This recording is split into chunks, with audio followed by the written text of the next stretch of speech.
கழுகு கூட்டம் ஒண்ணு திரியுதுங்க நாட்டுல.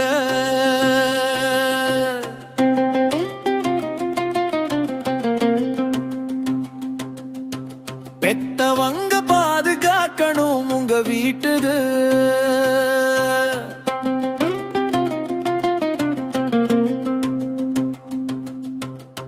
வயசு வித்தியாசம் தெரியாது,